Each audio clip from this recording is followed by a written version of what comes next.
Hey, team, welcome back, man. We're going to jump right into this. We're going to be talking about Army suicide prevention board questions. We're going to go over some standard type questions, and then we're also going to get into some situational questions. And I think it's important, though, when you're looking at areas that you could be asked situational questions, to make sure you dig into the regs and know what the Army is saying, right? Know what the doctrine is, because you can use that in your answers for your situational questions.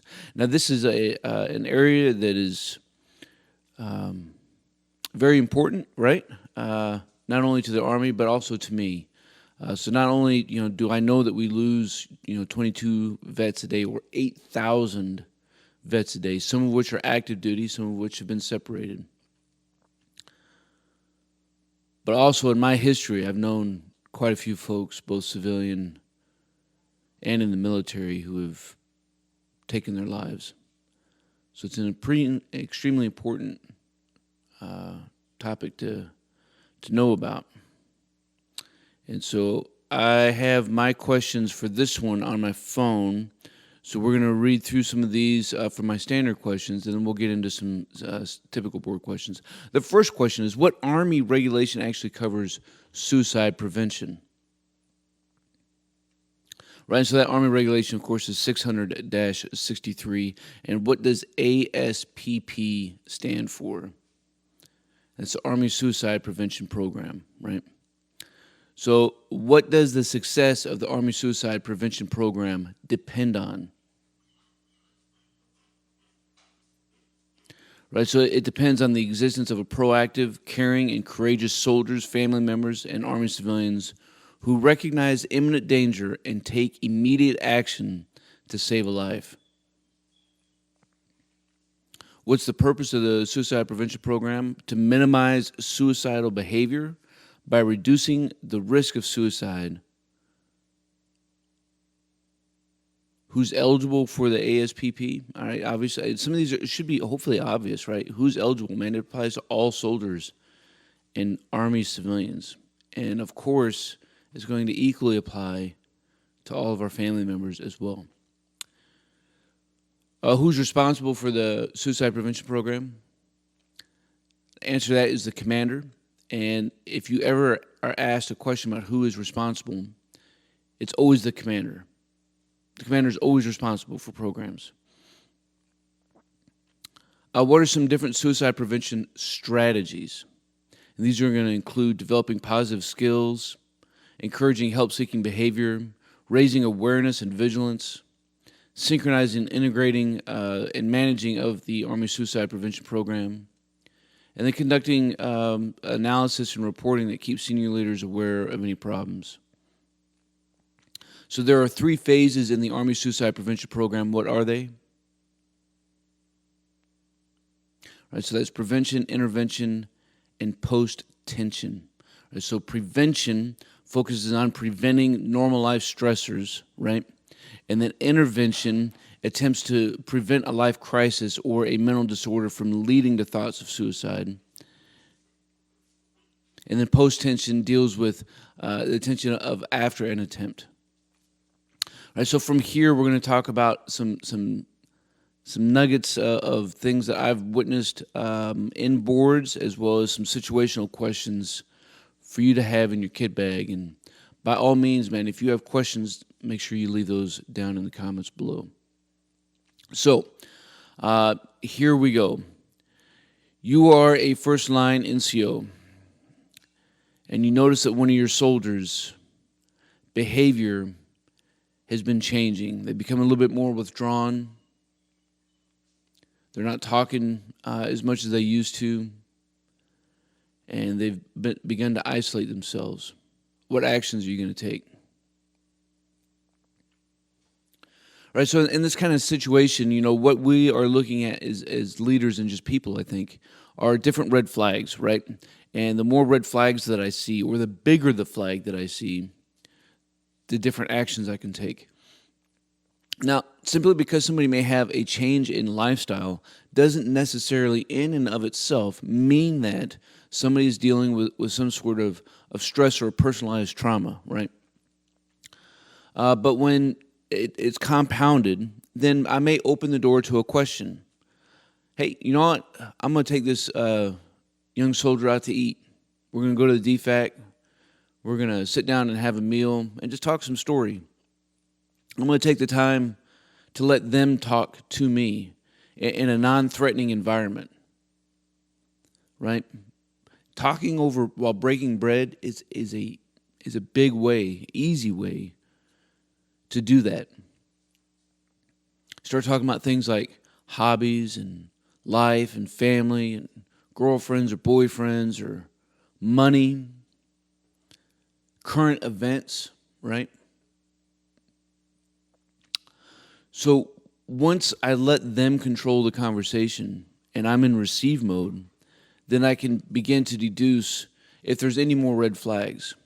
Now, if I think that there are, and it's imminent, I can ask that person directly, are you considering harming yourself or somebody else? If I don't believe that it's imminent, then I may, because I don't feel that, that there's a reasonable belief that it's an active thought in their mind. And if you ask somebody, you're not going to plant the thought, right? That's a myth. That's false statement. If you ask somebody, hey man, are you considering suicide? Well, I wasn't until now, but thank you very much for putting the idea in my head. I think I'll go do that. Like, that's not how that works. So don't be afraid or ashamed of yourself if you ask or to ask those hard questions. But if something is obviously wrong with the individual, like you can tell that they're struggling with stress, but you don't believe that it's a suicidal ideation that they're struggling, that they're leaning towards as their own personal way to course correct, then you have some other resources, and we'll talk about what to do in the case of both. So the first cancer, right? So is a person, in your opinion, suicidal? Of course, you are not clinically trained to diagnose these things, right? But if you, out of your reasonable belief that they are not walking towards a suicide attempt, then you still do team building events, right? You still continue to talk and to coach. Invite them over to your house to eat. You go out with your team and do some bowling. And have them get more involved, have them come up with an idea, have the chaplain circle back and talk as well, just non-threatening environment, just to see how they're doing. Maybe it's talk to your first sergeant, your platoon sergeant, and just over the course of time, you get some more eyes and ears in to help push this person in the right direction with whatever assistance that they need. Even if it's just a lending ear or if they need nothing, like, it's okay. Like, I don't mind if somebody says, hey, Top, this dude's struggling. Okay, well, I'll find a time to go talk to him, and that's what I do. Now, if you think that, hey, either they said yes or, well, let's say that they said no, that they're not considering suicide, but, man, your gut is leaning that maybe they're hiding something from you still, then again, always make sure you inform your chain of command, your NCO support channel. Reach out to your behavioral health specialist, especially if you have somebody who's embedded that you know of, your MFLAC, if they're married, and again, the chaplain and your medical provider. All these people can provide some resources and some things for you to have to push towards a direction or another. Now, if they outright said yes, I have thought about it. I'm not thinking about it right now, but I've been struggling really hard, and the thought has crossed my mind that maybe yeah. Okay, so now we asked, right? And so now we get into care and escort. So I want to make sure that I don't leave this individual alone. I want to make sure that I get them to that next person who can properly treat and diagnose any issue. Now, that could end up being a behavioral health specialist, right? Maybe they just need some counseling, they need some therapy, and for them to go through their immediate dialogue and interview to see if it's imminent or if it's something that is manageable. Because listen to me, friends, like, there's more people who are struggling with suicidal ideations than we're privy to. Most times people deal with this in silence and within. Probably over 50% of the population has thought about taking their own life. And so it's sometimes we treat this like it's so taboo that we don't know how to handle and we don't know how to talk about it when it does come up.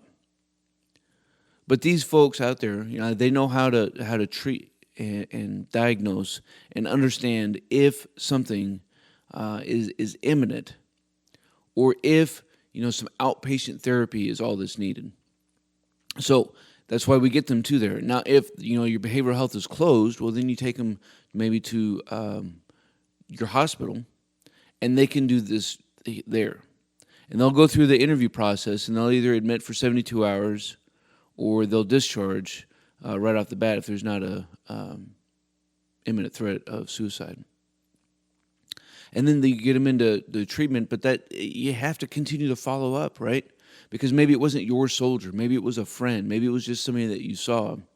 Like, if I just see something and I pawn it off on somebody else, does that make me hands-free and free of libel and responsibility? Like, no. Continue to be there, continue to be a friend, continue to be a battle buddy, continue to be a leader. When we do all these things and we continue from beginning all the way through to the end, then odds are that support system that individual needs is going to be that much stronger.